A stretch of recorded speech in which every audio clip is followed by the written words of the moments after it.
You're listening to the Play Therapy Podcast with Dr. Brenna Hicks, your source for centered and focused play therapy coaching.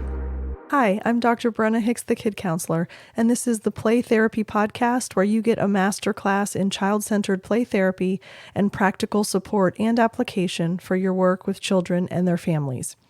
In today's episode, we are going through the 4 stages of the child-centered play therapy model. So last week, we talked through the phases, and then now we're moving into the stages. And so I don't want you to get confused if you feel like you're duplicating the same thing you already heard. These are the 4 stages. And the stages are a little bit different, but they map really nicely. So I think that if you listen to both episodes, you'll get a sense of how they go together. But it's a little bit of a different approach to thinking about the progression that children make while they're in the playroom with us. So the 4 stages of the child-centered model are warm-up, aggressive, regressive, and mastery. So I want you to be thinking about children that you have worked with or children that you're currently working with in terms of what stage they might happen to be in. Now, keep in mind, with the phases last week, we talked about the initiation phase, the resistance phase, the work phase, and then the termination phase. So that is more high view where they are in the process and what needs to happen during that phase. The stages are kind of the child's progress therapeutically. So they might be in the initiation phase and the warm-up stage at the same time. So you'll see how these kind of go together and it will all make sense at the end, I promise. So we're going to talk through the warm-up, aggressive, regressive, and mastery stages today. And I think that will be really helpful so that you can kind of identify where the child is. Now, it's helpful for us as therapists, but it is specifically important for communication with parents and caregivers. So you need to be able to articulate and communicate where the child is, why they're there, why what they're doing is significant, where you see them moving next. All of these things are relevant in consultations with parents because they don't understand what we're doing. They don't understand the phases and stages. So it is our job to communicate that to them. So these will be very helpful in those conversations as well. Okay, so the warm-up phase is essentially where the therapeutic relationship forms. So this is not only giving you an understanding of the child and what the child needs, but it's also the child understanding the therapist and what the therapist's role is. So there's kind of a role identification in this warm-up because the child has to understand what their role is, what your role is. You get to know them, they get to know you, and they're kind of identifying what falls where in the playroom. Also, they're forming the potential of the playroom. So they have to explore and figure out what is possible and what the potential is. So there's exploration during this as well. And then obviously we want a feeling of safety that allows them to freely express and uninhibitedly express whatever they need to do. So they are essentially trying to form the relationship with you, figure out their role, figure out your role, look at the potential in the playroom, and develop safety that allows them to freely express whatever they need to do. So they're essentially working to figure out who you are to them and what the relationship allows. So what are the rules? What are the boundaries? What do the expectations look like? What will be okay? What will not be okay? And all of this is part of the warm-up stage. It's essentially big picture, the connection, and understanding. So if you kind of walk away with those 2 things, that'll give you a pretty helpful recap of warm-up. But there's obviously a lot going on. And you have to keep in mind, we have the initiation phase that we talked about. Very similarly, we talk about bond and rapport and connection and all of those things. So these make sense that these would be the first in the stage and the phase. Okay, so once warm up has taken place, once all of those goals have been achieved, then children will move to the aggressive stage. And this is where children typically work on issues related to power and control. And it's interesting because I can imagine you right now thinking about one of your kids, or many of them actually, and thinking, yeah, the first thing that they did was power and control. Well, there's a reason for that.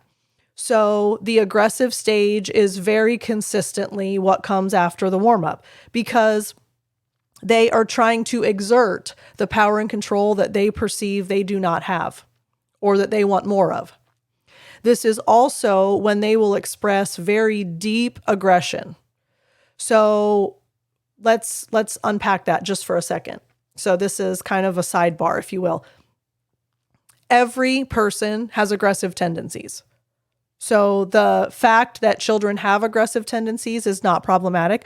The fact that children play aggressively is also not problematic.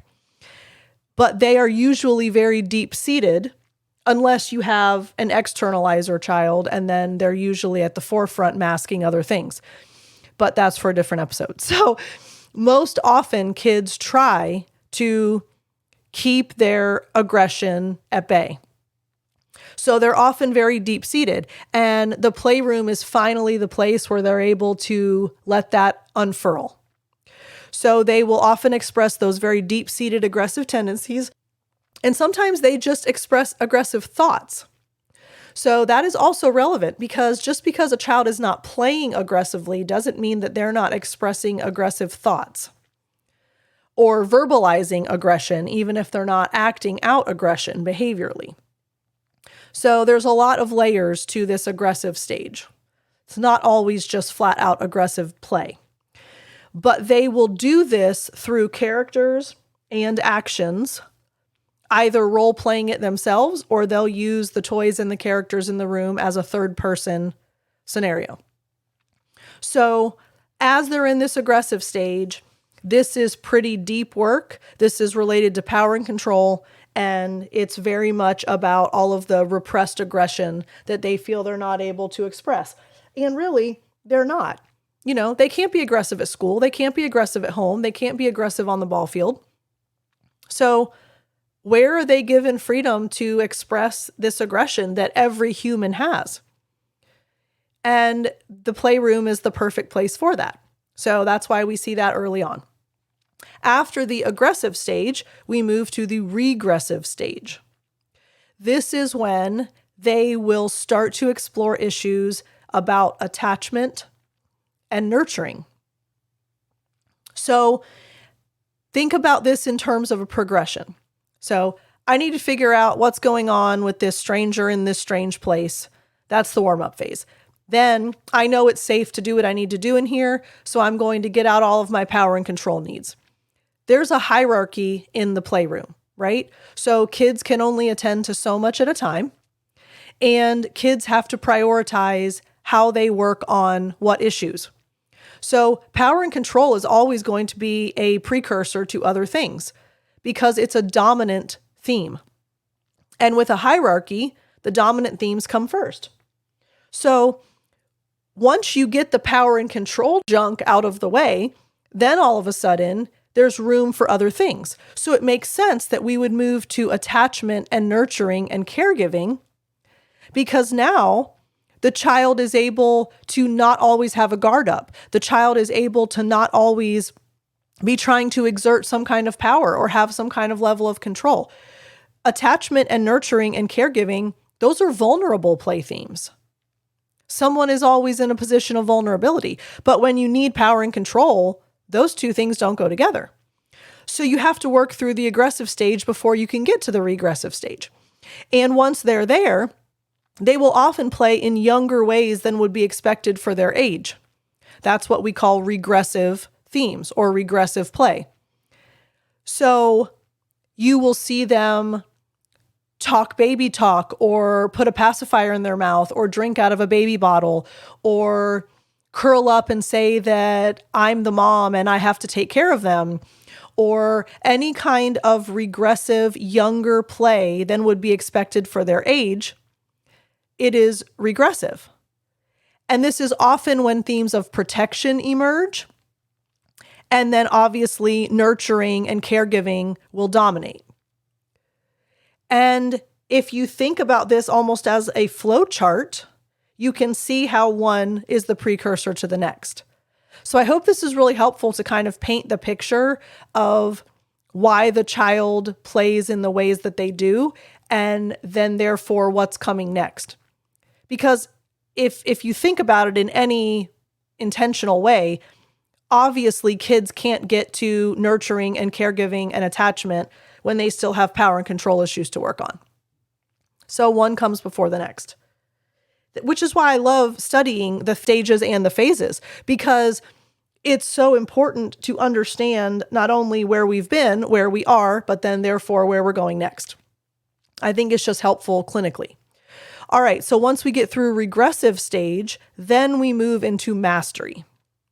And this is where kids will work on competence and perseverance and all of the mastery type of play, where they are taking everything that they've gained in the earlier stages and integrate them into their personality. So you will often see a lot of self-esteem work at this point. You will see perseverance and self-challenging and competence and mastery. Why? Because they have gotten over their power and control need. They have blended that with the vulnerability of the protection and the safety and the nurturing and the caregiving.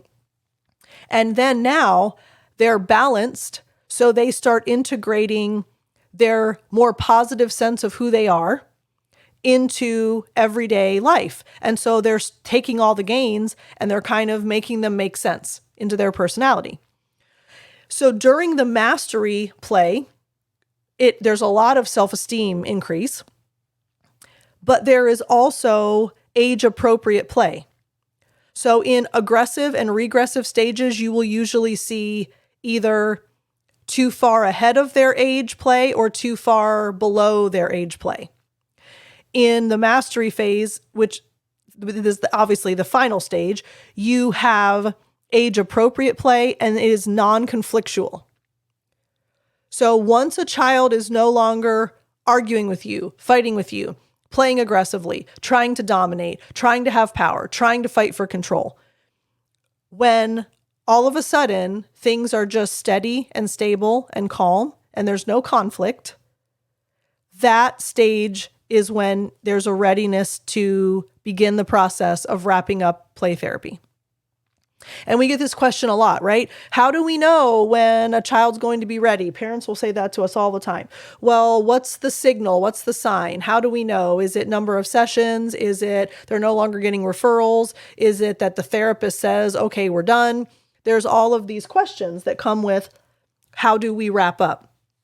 Well, the most easy and succinct way to communicate that is when there's age-appropriate play, there's no more conflict, and we've gone through these stages. Then all of a sudden, it's very clear that we're ready to begin the termination phase. Now, remember last week, termination is the final phase. That's very, very important. So once we hit mastery, we're able to move into termination because that's the winding down and the wrapping up and the closure.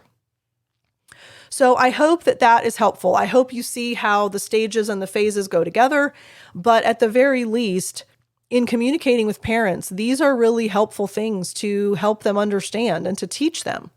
And they will be able to see it themselves if you describe it and help them know what to look for.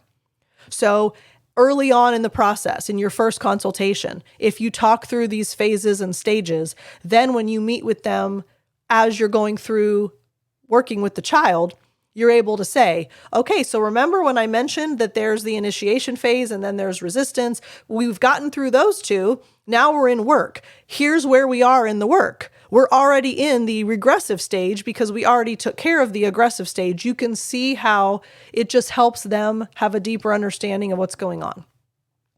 So I hope that's helpful. I hope that you are able to kind of make notes of this and maybe even as you're documenting each session, you'll be able to notate we're in this phase and we're in this stage, and it will just kind of help you keep track of where progress lies. So I'm hopeful that this will be beneficial to you as you're in your sessions. And next week, we are moving into themes. So very looking forward to that. There are so many, and obviously I won't be able to cover everyone in detail, but I definitely want to give you a high level view of the themes, how to identify them, what to communicate with parents. There's a lot to unpack there. So looking forward to moving into themes. So grateful for you all. Thank you for your emails. Please reach out if you'd like to communicate with me. I'd love to hear from you, Brenna@thekidcounselor.com. We'll talk again soon. Thanks again for being a part of the Play Therapy Podcast family. Bye. Thank you for listening to the Play Therapy Podcast with Dr. Brenna Hicks. For more episodes and resources, please go to www.playtherapypodcast.com.